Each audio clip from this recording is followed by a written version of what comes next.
Hello Cancer friends, I'm Annie Botticelli and welcome to my Cancer June 2024 astrology horoscope forecast. I'm calling the theme of this month surprise, support, and psychic moments. Your angels are working overtime and we've got so many more things besides that to talk about. We've got a full moon in your opposing sign. We've got birthdays for some of you and a ton of Gemini energy lighting up a very secret, quiet space in your chart that we'll talk about. And then, of course, the planets will start moving into Cancer, your sign, so we'll talk about what that can mean for you with your rebirth time. I'll give you some important dates and help you navigate through a very challenging aspect this month, but one that's even better that hopefully will trump some of those manifestations. This is for you if Cancer is your sun sign, your moon sign, your rising sign, or any other Cancer placement you're listening for. What we're going to talk about here is part of your astrological picture. And if you're very late degree Cancer friends, so birthdays around July 15th through the rest of the sign, or Cancer degrees like 23 degrees to the rest of the sign, I suggest you additionally listen to my Leo report, as your very late degree friends will benefit from both readings. Okay, so where to start? The first most obvious place is, and I am going to periodically be popping the chart in just for you to take a peek here and there. Mostly you will just see me, but and for the podcast friends, I'll put it as the thumbnail. So if you want to have a look and you kind of know what you're looking at, then you can have an idea of what's going on there. The first and most obvious place to start our discussion is there in the 12th house, in the top left, kind of before what would be like a 9 o'clock position, between a 9 and 10 position if this were a clock. There's a lot going on there, right? So whenever we see transits through a house, when there are a bunch of transits, that's called a stellium. A stellium brings a party, a major focus in a house. A house is a field of experience that we have as humans. So we've got a lot of short-term energy there. Mercury, Venus, the sun, the new moon on June 6th at 16 degrees of Gemini. And then we have long-term energy there, which is Jupiter.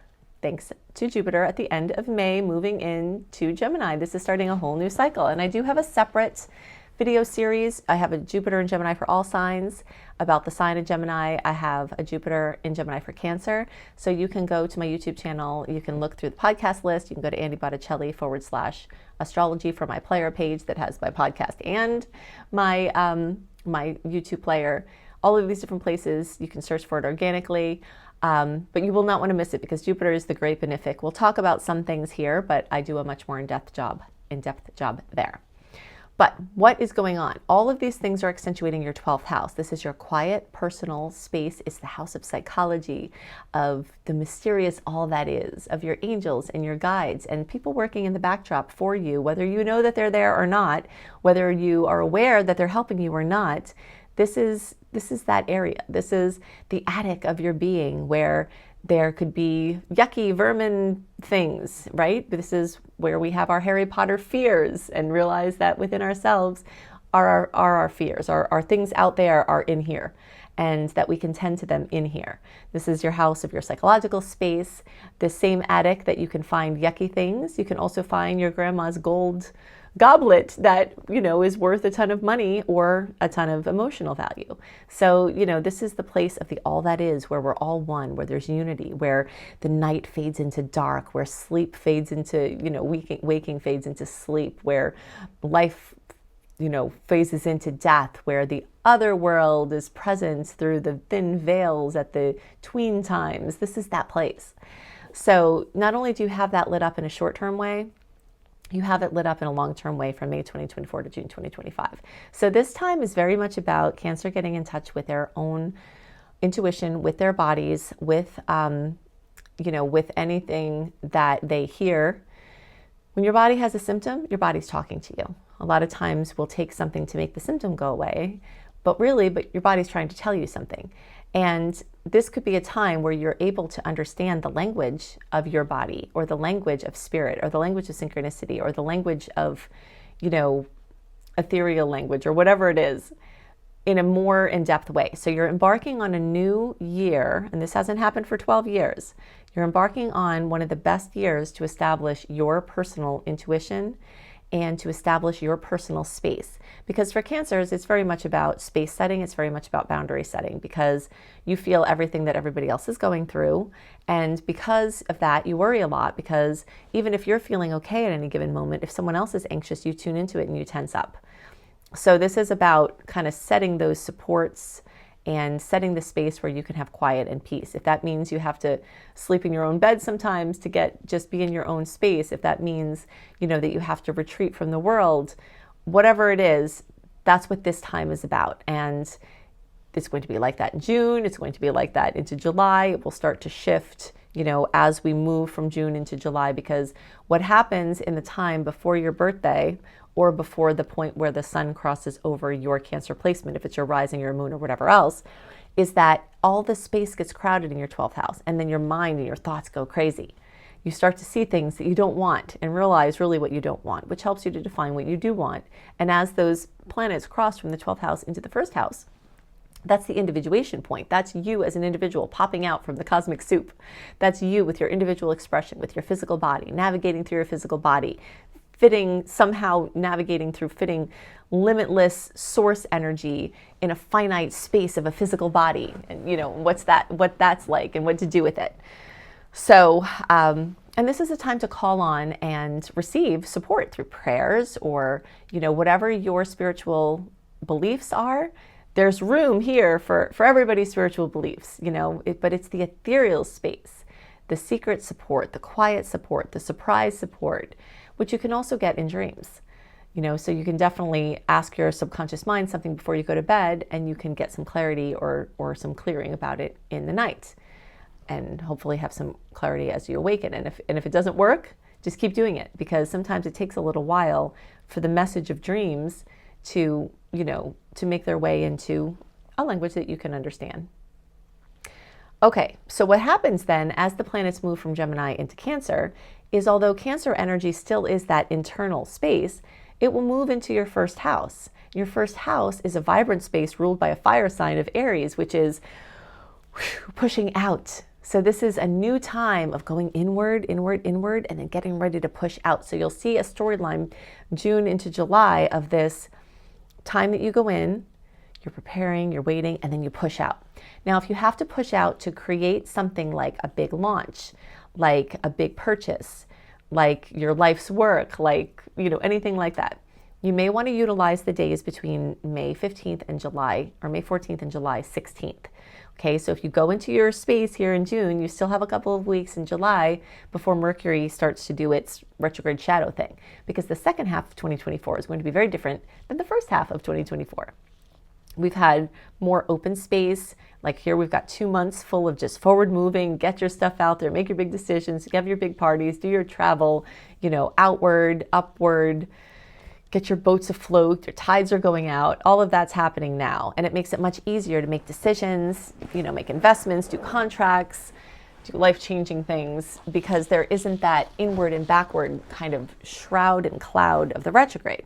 But because we have a Mars retrograde this year, later in the year, and that shadow period is quite long, the second half of the year is going to be dominated by inward and backward energy. So I'm telling you this now so that you can make the most of the time that we have that's forward moving, because sometimes we don't realize what we have until something has passed, right? And so once you start getting into what may become a very long time, because it'll be the second half of 2024 and well into 2025, that will have this really inward and backward space. And Cancers can navigate there. It's not like there's anything to be afraid of there. It's just not the best time for certain things. So if you want to do those certain things, you might want to get them in now. And your birthday time, your sun crossing over your whatever Cancer placement is time, is that perfect transition from taking things inward and pushing them out, especially if you can get things out, by the middle of July. Okay. Then the Cancer energies will help you, have your rebirth. This could involve getting new self-care products, or this could involve new wardrobe, or this can involve, a new haircut or a new look or anything like that, where you're redefining yourself. It could be a new work role where you had been known as something and now you're letting everyone know, hey, I'm this now. And you take that on even stronger and more confidently. Okay, so I'm going to talk about something else here. Neptune has been in Pisces since 2011. It won't officially leave Pisces and go into Aries until next year, and then it'll dance back and forth for a little while until 2026. And it has been all this time in a trine for you. So this has been a very big spiritual evolution, over the last 13 years. It's been, major transformation in your inner realms, all the things that I'm talking about, the lesser seen space. Then as Neptune moves into Aries, this is going to be very much about bringing spirituality to your workplace, because for many Cancers, there's this division of spiritual Cancer, and then this division of mundane Cancer, like your work, your daily work, the people that you talk to, the conversations that you have. But then there's your spiritual side and the people you can be yourself with. And this is growing and growing, and this year is going to be growing more. Your awareness of the fact that most of the things there are in the world we don't know about yet and that we can't see with our eye, this is the time. This is the time for you to be doing that. And this can help you in business. People will say, oh, I had a gut instinct about business. That is just a way of saying intuition that they don't want to say intuition because people are worried they're going to sound too woo-woo or whatever. Intuition is a normal human thing, and there is science to this too. We're not going to get into all of that now, but the point is that you're combining these things. So you're getting a little flavor of it with Neptune getting to within 1 degree of your 10th house in the whole house chart. And for early degrees, this is especially true, but in the whole house chart, it's true for all Cancers.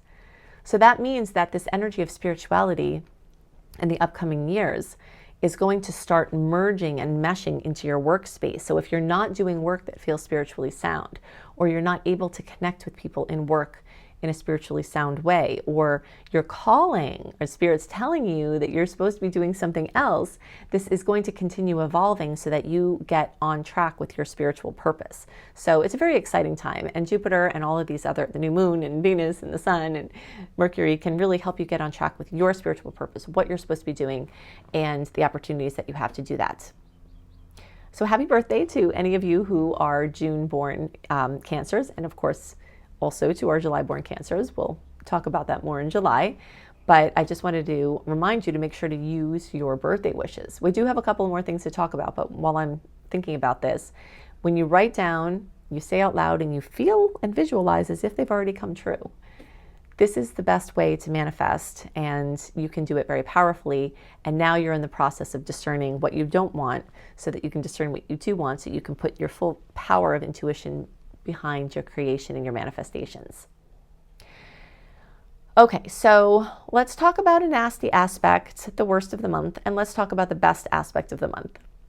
June 11th, let's talk about the full moon first. So we talked about the new moon in Gemini, good seed planting, good opportunities for writing. June 6th, the days around there, writing, reflecting, interacting with other people, social opportunities. Even though this is kind of a quiet time, there will be plenty of social opportunities. So that might manifest as small groups, where it's like social, but it's an intimate group, or just people that are close to you, because there's definitely a very social component this month. That will start to shift as the month goes on. But for the most part, there is this connectedness with other people, virtually and in person. There is this busyness of driving around, going around, traveling, doing, it's very spirally. It's very spinny because Gemini is an upward spiral motion. So we have that going on. The full moon is at 1 degree of Capricorn on June 21st. So you'll feel fullness, completion, fruition, possibly drama for better or worse, possibly glorious manifestation, elucidation coming to work, career, employment, and this happens in Cancer's 7th house of relationships. So there may be something key that comes to light. You may have a cool experience with somebody. You may have something come to a head that you make a realization that you have to make a decision about something. But all of that will, be in the days around the 21st. Okay, so now the worst aspect of the month, and it is a nasty one. I'm Sagittarius. I am an optimist, but if there is something nasty, I promise to always tell you, and I'm definitely not sugarcoating it, but I will help you try to reframe how we can look at this in a positive way and make lemonade. The days around June 11th, I'm giving it a wide margin, June 4th through June 18th or so, a week in either direction. The closer to June 11th, the more intense. Mars in Taurus will square Pluto in Aquarius, and this is a nasty aspect. The god of war with the god of death, coming together in an awkward angle. It's definitely a potential for blow-ups, exaggerated, dangerous responses, violence even, accidents, and just different things that are heavy. and, have a lot of aggression or anger behind them. It's not the time to touch a touchy topic. It's not the time to aggravate someone who's already stressed. If someone seems unstable, you don't want to poke at them at this time. If you feel less stable, this might be a time that you need more support as well. And that brings me to one of the ways you can use this actively. Since I'm telling you this is going on beforehand. See, what happens a lot of times is we go through and we feel things. We're like, oh, something's happening. This is crazy. Everyone's going nuts. And then you look to the stars and you see, oh, okay, right, this is happening. But if you know beforehand, then when it comes, remember, right, Annie said that this was going to happen. And now, the aggression's coming up, repressed anger is starting to bubble out and things have to be discussed. One thing that you can do to make this smoother is, first of all, you can write out what you would say to a person if you had free reign to say it without repercussion. And then you could tear that up or safely burn it or, do whatever you want to do, where you write the email and you don't send it, you delete it. But it serves the purpose of getting it out of your field and getting it said so that you're not repressing it and that it's not hanging out under the surface for you to be passive aggressive about or for somebody to antagonize you to kind of bring out in a way that you don't want to lose control. There's something that could be bothering you that you could need to have a discussion about, and there's a chance that it's going to come out. So if you can get some of it out before you have the discussion, if it's necessary to have a discussion, then you could be more calm about it. Something else that this is really, really great for is it's a great time to safely delve into inner work about this, like with a qualified practitioner, or if trauma is coming up, or if fear is coming up, using a tool that helps you to navigate through, like EFT or NLP or EMDR. You can look these things up if you're not familiar with them, but they're really great tools. And when we consciously use healing tools during a difficult aspect like this, it can go further and go deeper and heal more and make our future better from it, which is always exciting. Okay, so the best and my favorite aspect of the month is June 2nd, but this one is a long aspect, longer than the nasty one we just talked about. Jupiter and Gemini trine Pluto in Aquarius. When we have aspects that come together with outer planets, they're always in effect for longer because the planets take longer to move. So they get within close configuration and they stay there for a longer period of time. So the most active form of this aspect will be like middle of May through June 20th or so. May 19th through June 20th, we'll say. The closer to around June 2nd, the more the beauty.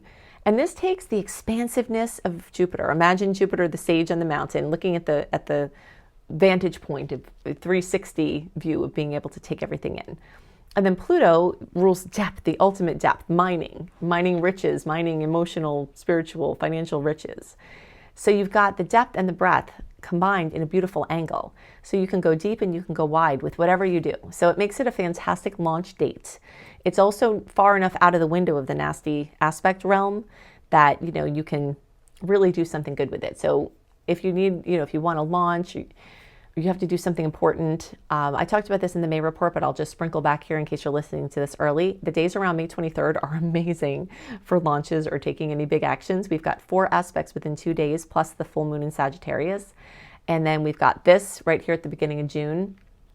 And we do have nice aspects sprinkled throughout the month. But we do also have one of the luckiest aspects of the year, Mercury in Gemini conjunct Jupiter in Gemini on June 4th.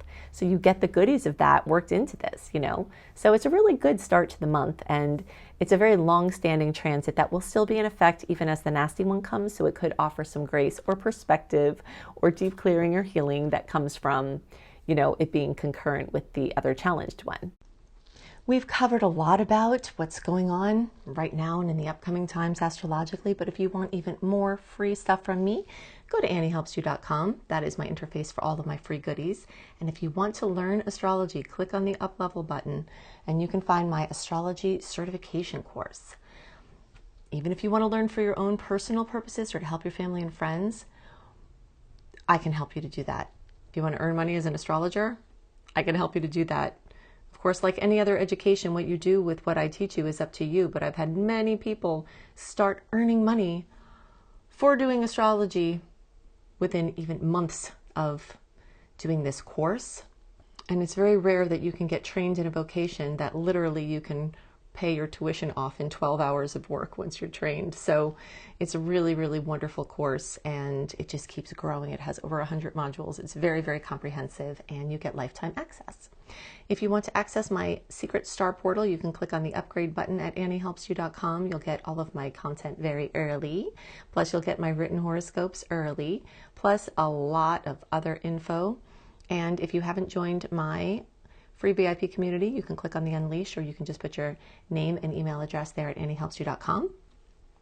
And you can sign up and get my sweet and salty dates right up 1 month early with lots of transits and other things for you to know. You can get my free goodies, a relax, unwind, and let go subliminal to help you stay calm during tough astrological transits. You can get my 28-day virtual coaching program for free.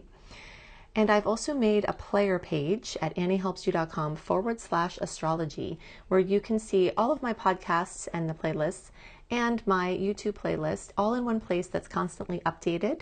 If there is something that's time-stamped, the timestamp will be somewhere around. In eclipse seasons, you can click on the eclipse playlist and it will be always updated for which videos for you to watch to get you up to speed on how the eclipses may affect you, or just to understand what's going on even when we're out of eclipse season. So you can go to anniehelpsyou.com/astrology for one easy location for all of my content. I hope you have a wonderful time until I am with you again. Bye. Oh, and one last thing. If you're subscribed on YouTube, make sure you click the bell and subscribe to whatever podcast report, because I do post fairly regularly, and I've been told that if you subscribe on YouTube and you do not click the bell, you won't get my notifications and my very frequent posts. So make sure, if you're subscribed, click the bell. If you're not subscribed, subscribe, like, share, all of that good stuff, and I will see you in the next video. Bye for now.